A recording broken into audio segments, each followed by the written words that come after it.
pas porter le tricot d'un candidat. Une leçon de citoyenneté à l'ombre d'un arbre pour les plus âgés qui n'ont jamais appris à lire ou à écrire et pour les jeunes qui vont peut-être aller voter pour la première fois de leur vie. Bouaké, dans le nord de la Côte d'Ivoire, est la deuxième plus grande ville du pays, après Abidjan. C'est aussi le symbole de la rébellion du nord contre le sud, après le coup d'État manqué des Forces nouvelles en 2002, qui a laissé un pays divisé. Ici, l'ancien Premier ministre Alassane Ouattara, un musulman, a beaucoup de partisans.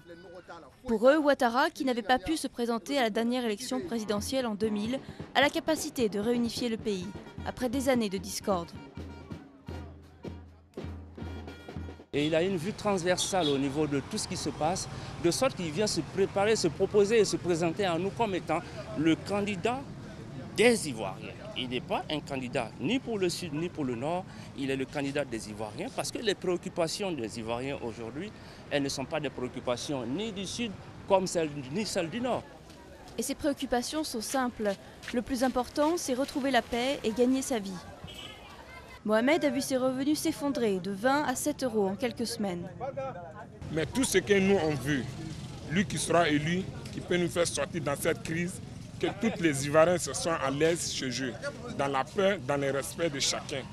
C'est ce qui est notre choix, qu'un peuple vainqueur. Trop de souffrance que beaucoup imputent au président en place, Laurent Gbagbo, qui aurait dû remettre son mandat en jeu en 2005, mais est toujours là grâce à de multiples reports du scrutin. Et à nouveau sur les rangs pour l'élection prévue dimanche. On ne veut plus de lui, on veut qu'il parte.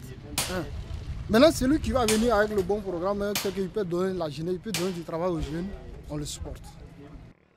Mais les partisans de Gbagbo et du troisième candidat important en piste, l'ancien président Henri Konan Bédié, n'ont pas totalement abandonné le terrain à Bouaké.